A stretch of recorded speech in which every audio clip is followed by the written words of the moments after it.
Hello. So on today we'll be discussing chapter 13, which is about adolescent parents. Adolescence is a traditional period that is between childhood and adulthood that facilitates extended, tentative exploration of the adult roles. Now, the rate of adolescent pregnancy has declined over the past 20 years and has reached a low point not seen since the 1950s. The decline also has been observed in every ethnic group in the United States. Now, also within that decline, within that time period, teen pregnancies might also be attributed to several factors, which include increased participation in programs that emphasize responsible sexual decision making, a decrease in the number of sexual active teenage girls,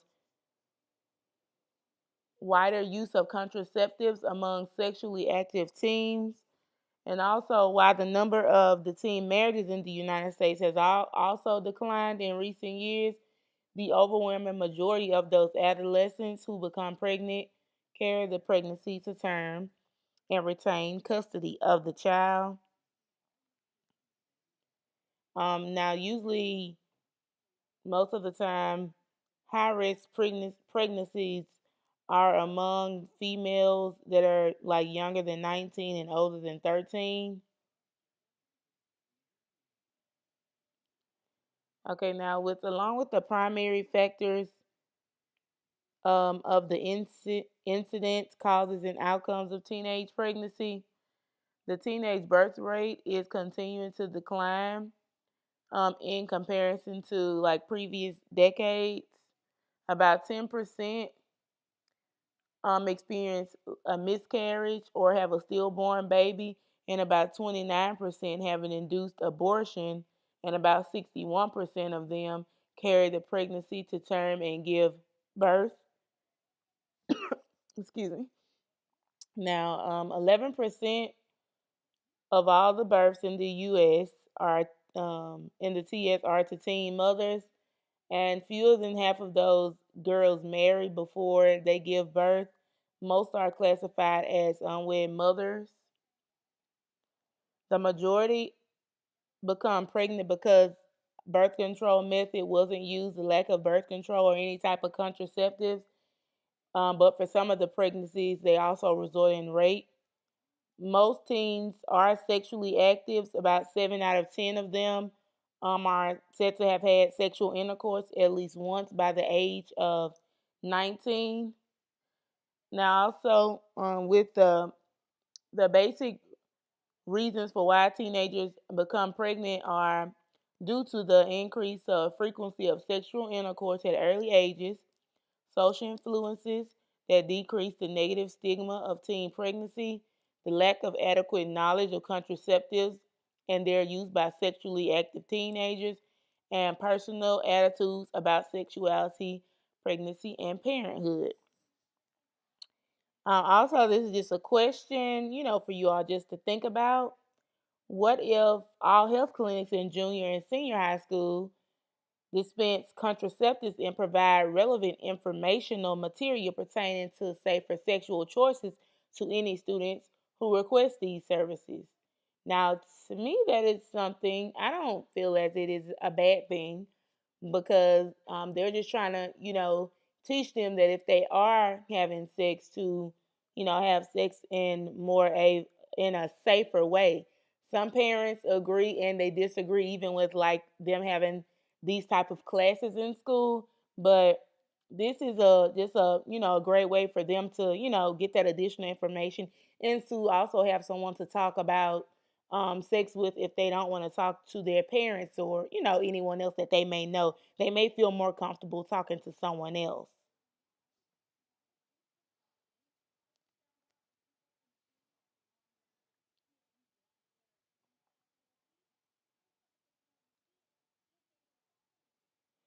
Okay, factors contributing to the age at which a teen becomes sexually active. The level of adolescence Sex hormones may increase at early ages. These hormones establish the interest in and motivation for sexual activities. Adolescents' cognitive and emotional development usually lags behind physical development. Therefore, teenagers may not be completely aware of the risk they're involved in early with unprotected sexual activity. The degree of adolescent girls' permissiveness about sexual activity may be related to friends and sisters who are sexually active, especially if an adolescent sister has become a mother herself.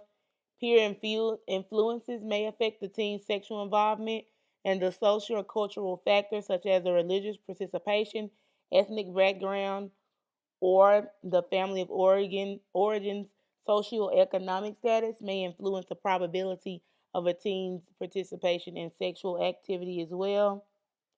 Now, the likelihood of a teenage girl will be sexually active and possibly lead to becoming a parent is sometimes having serious emotional problems, being curious about sexual activity, and having a desire to punish a parent with whom they're angry with.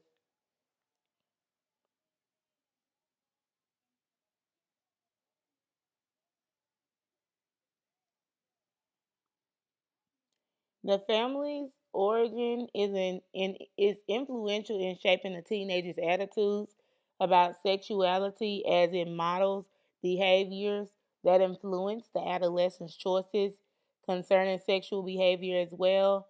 The sexual history of the mother during her adolescence, older siblings who are sexually active, living in a single parent rather than a first marriage family system, unhealthy levels of family cohesion and adaptability, highly involved the mother daughter and negative father daughter relationships, and the quality of the parent child relationship. So, all of these things are, just type of things that can lead to children, having sex. See, with the contributing causes of teenage pregnancy, um, serious emotional problems such as the lack of adequate social adjustment, extreme feelings of isolation, loneliness, or self esteem, embarrassment about sexual matters, which lead to reluctance to obtain information about conception and contraception. Religious beliefs, they may be a compound of feeling of guilt, enhancing a reluctance to be informed about sexual matters, the eagerness to participate in sexual activity, and make an effort to ensure safer experiences as well as impulsivity and peer pressure, feelings of resentment and anger toward a parent, which can facilitate a desire for punishment, feelings of guilt, a negative self image, or low self esteem can also facilitate the need of accepted socially, irrespective of the cost and the outcomes. Now, continued over for the contributing causes of teen pregnancy.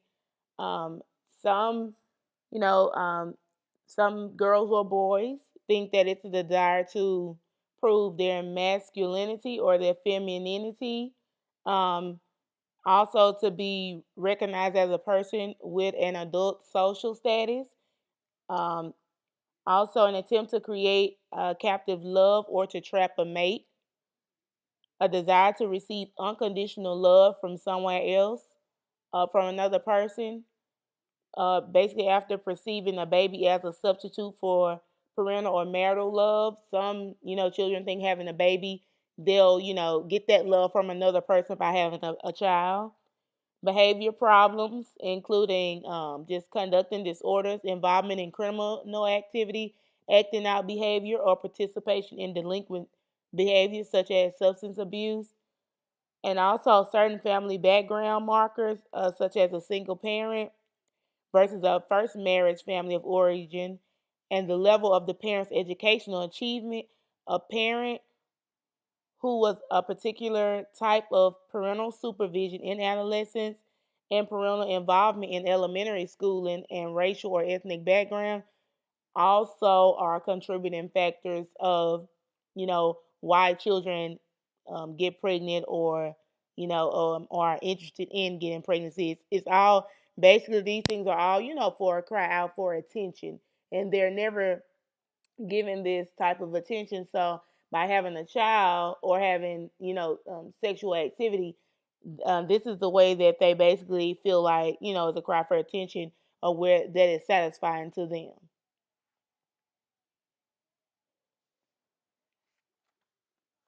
Okay, now the next topic is what influences teenagers to use contraception.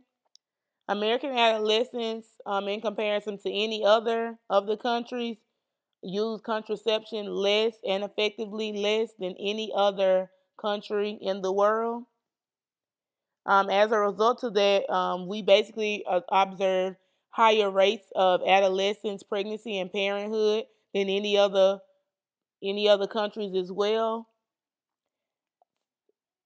Psychosocial factors, such as perceiving oneself as being sexually active, are crucial.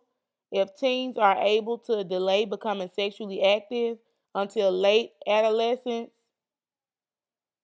the chances to improve that they will use contraception because they have developed the skills that promote effective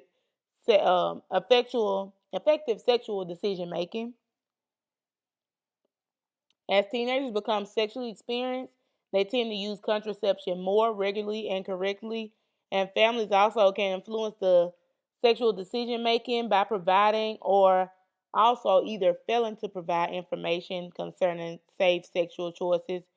Parents' openness also to communicate and their support of safer sexual decision making tends to also increase adolescents' use of contraception.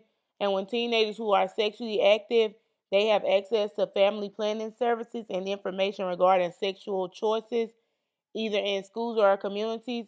This is a greater likelihood of them, preventing pregnancy and STDs. Now, also, a lot of parents choose not to, discuss these type of things with children. But basically, when parents don't communicate with the adolescents, it's basically either the negative outcomes of them, getting information from their peers, or basically, just finding out things about their peers, which is normally like the incorrect information, or, going out to, have their sexual activity because they haven't gotten the correct information on it. Now, it is also said where in Mississippi, with like the STDs, chlamydia, Mississippi stands with chlamydia as the second highest state, with chlamydia, gonorrhea as the second highest state in Mississippi, and syphilis is also, we stand seventh with syphilis as well. So it's very, very important, even if you don't want to have these type of conversations. If you just want to give information to the kids, just give them the information, or give them a good resource, to find this information and to access this information. If the topic is basically, a topic that you don't want to discuss. Now, marriage as an option. Most teens typically don't choose marriage as an option after they become pregnant, regardless of or not. Many teens, regardless of whether or not teens marry, they tend to also encounter the poorest socioeconomic outcomes. Marriage doesn't really, improve their situation.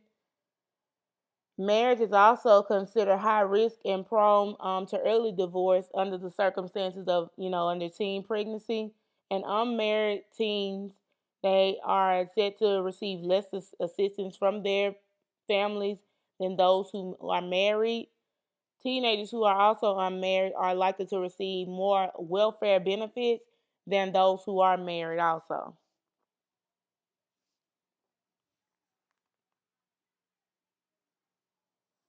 Adoption as an alternative.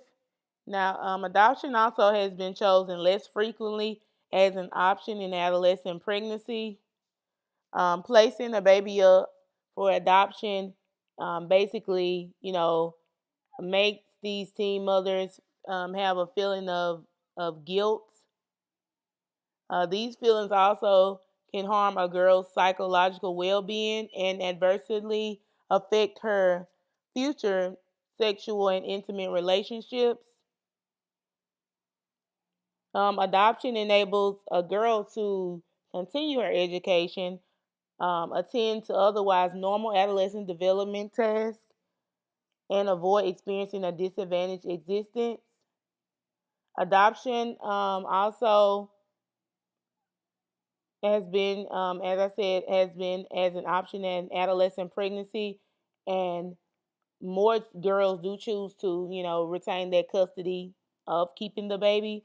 Placing the baby up for adoption, as I said before, they have those feelings of guilt, grief, and loss of long term effects.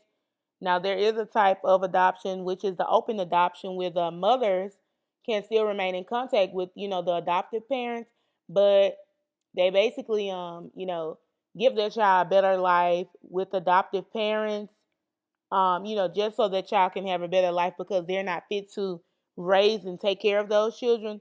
But even though they give up all of their parental rights, they still can have contact with those children.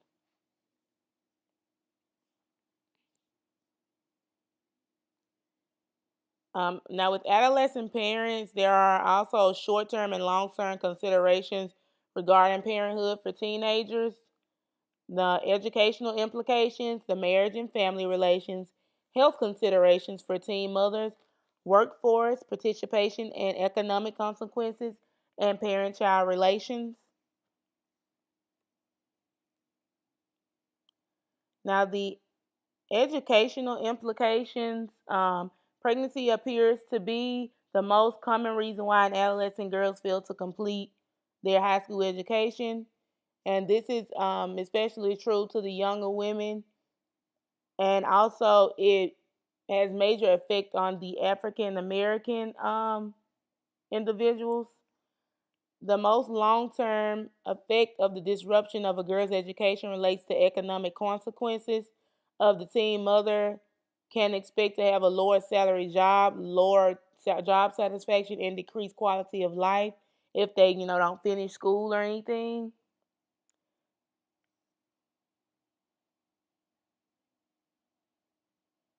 Special programs have been created by the U.S. Department of Education to promote the continuation of schooling and providing child care during the school hours for the parent. One program is called Even Start, and Even Start, as I said before, it just provides child care during the school hours and teaching the parent about family life skill as well as assisting them in vocational development. By remaining educationally motivated, if they, remain in school, they improve their grades, they resolve to graduate, and they show interest in also attending college to further their education as well.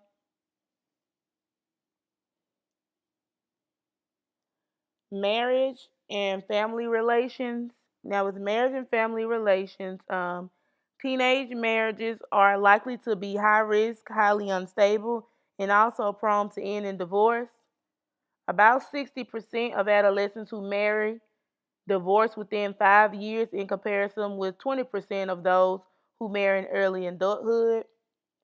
Adolescents' pregnancies, basically, they hastens early marriage, but this option does not, basically come off as a solution just because you're married.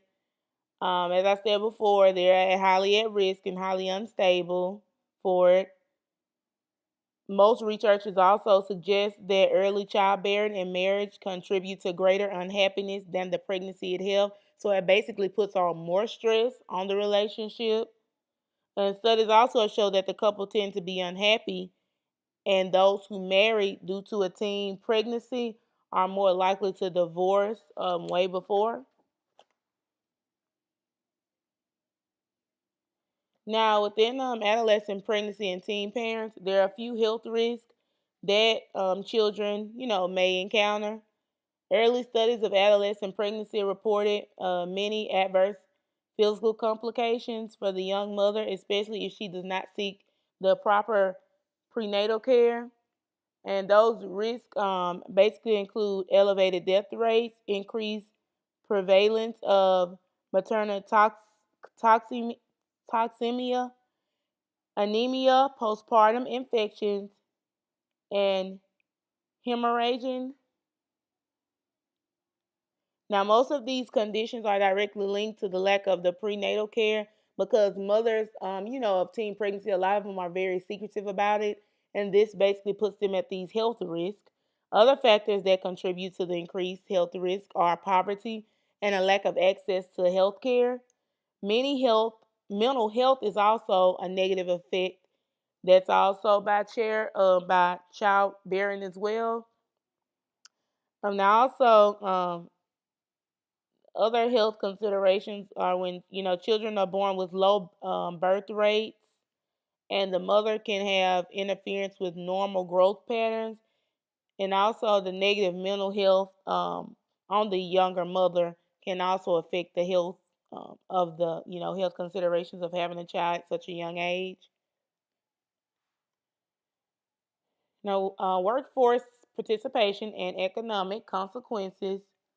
When most of the teenage girls drop out of school because of pregnancy, their future is basically jeopardized.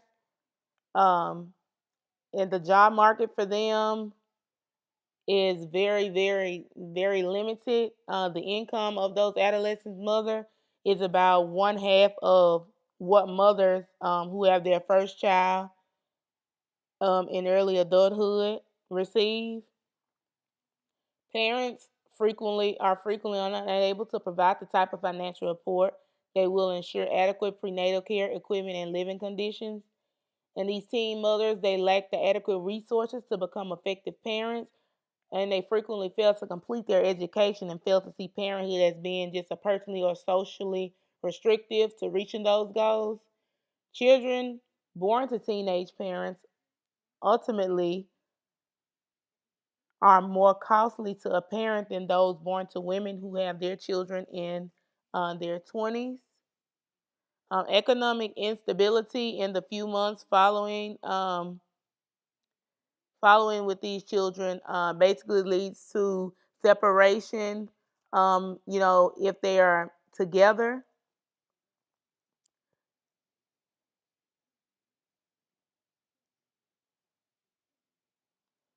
with the parent-child relations, adolescents who become parents can expect to be single parents and to have larger families, and as compared with families who wait until early adulthood to start having their children. Um, there's also controversy also exists about whether teen mothers are as good parents as compared to older mothers. There are also several studies that point to the risk of teen parenting. Some of them are the lack of knowledge concerning children's developmental needs, the less of sensitivity to the behavior cues of infants, the lack of interest in playing with children, and the less time spent interacting with children, which is extenuated by ambivalent feelings about parenthood and a greater tendency to use physical punishment. Um, there's also been historical work by, I think her name is Vladimir Lisovy, and he studied adolescent parents in depth during the 70s. He basically researched how both the adolescent's mother and fathers were questioned shortly after the birth of their child, just to see what type of knowledge and developmental norms and growth that they know of. He basically, found out that teenagers who, are having these children were basically ignorant to they basically were ignorant to what to expect and certain developmental events during the infancy. So they were basically lost on, a lot of things that, are needed or what should have been known as a person about a child. But other studies also have found that adolescent parents can also demonstrate a range of nurturing caregiver behaviors toward children, although immature and self-centered parenting styles also occur. When adolescent mothers are compared with older mothers, the teen mothers found to be more competent in parenting skills as well.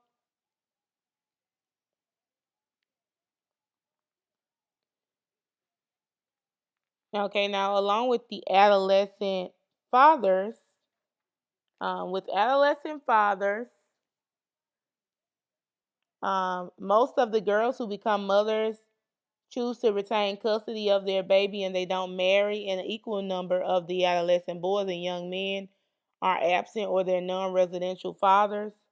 Some of the fathers may be, not involved, uncaring, and immature, but it's also not true for all adolescent fathers, as some to acknowledge their role in their pregnancy of the child of the mother.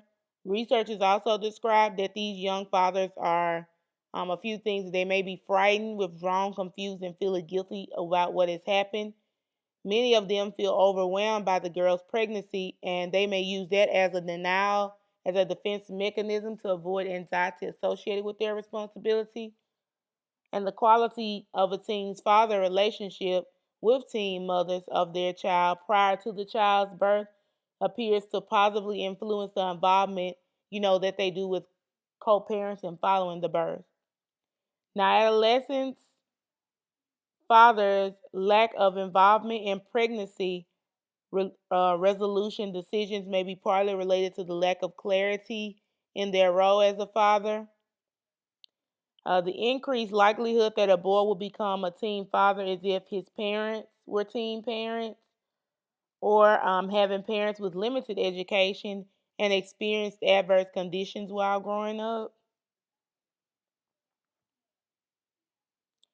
The consequences for a child of an adolescent parent.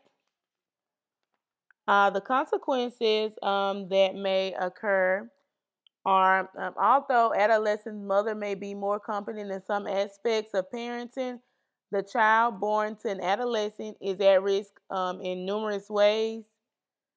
They may be at a greater, these children are at greater biological, developmental, and psychological risk than those born to older mothers. A tendency toward behavior problems, especially they are among boys. The likelihood of becoming teen parents themselves or experiencing homelessness, incarceration, or juvenile delinquency.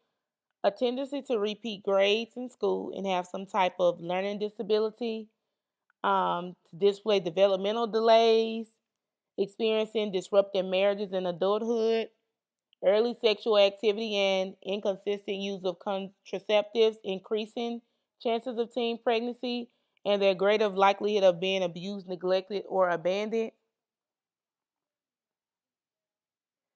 Now, also among this, the consequences that they may also have are, just those physical, mental, and/or developmental challenges. Um, if the mother is 15 and younger and the mother receives no prenatal care, so those are, along with the consequences as well. And it's also a higher probability of having a low birth rate and a risk of dying are also the consequences for a child um, when an adolescent parent has a child.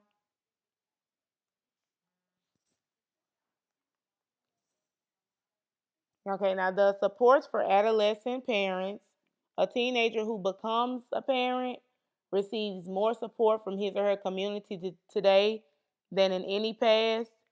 There are sometimes in many communities they have a number of social and human services that are provided to address the needs of pregnancy and those who become parents.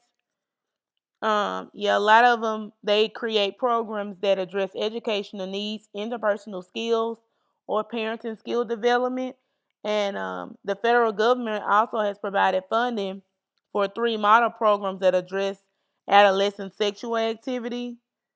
These programs advocate abstinence, or delayed sexual activity as a means of preventing pregnancy rather than focusing on the use of contraceptives. These include the first one is Section 510 of the Social Security Act, the Adolescent Family Life Act, Teenage Pregnancy Prevention Component, community-based abstinence education as well.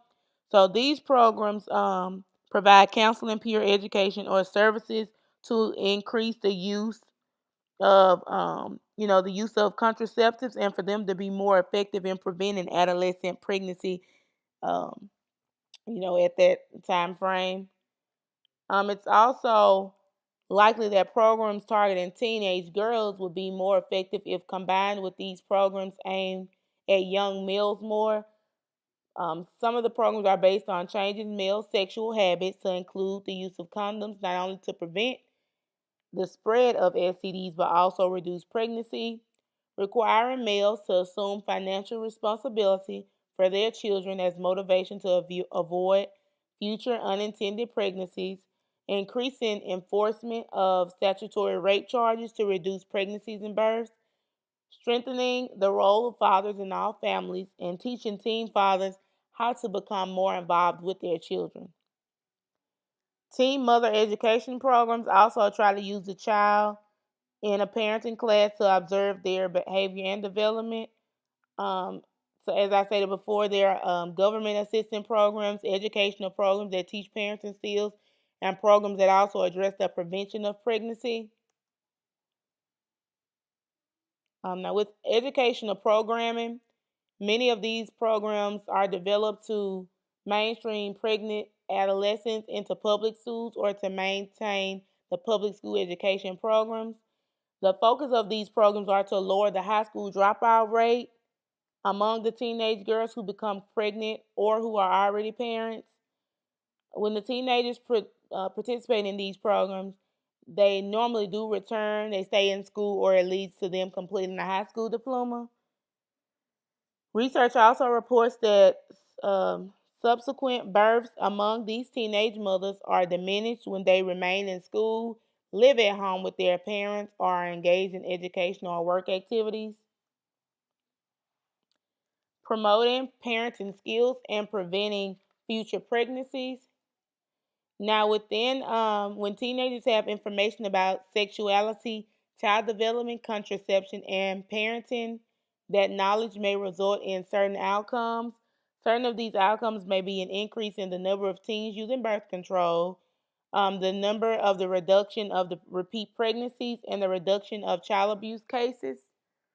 One way to assess the effectiveness of teen parenting program is to measure the child's outcome following the parental participation. Many of these programs also include about the child developmental norms and appropriate expectations regarding infant and child behavior. Some of these programs also developed specifically to prevent adolescents pregnancy. The federal government has also been interested in developing these programs to help prevent the teen pregnancy.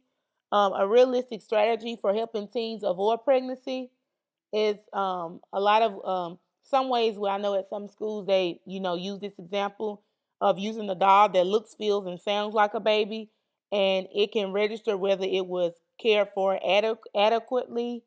The realistic educational tool that is used here in helping adolescents experience that are similar to those encountered by the parents of a newborn, so they'll know what to expect. And also the method is used in some teen pregnancy prevention program as well.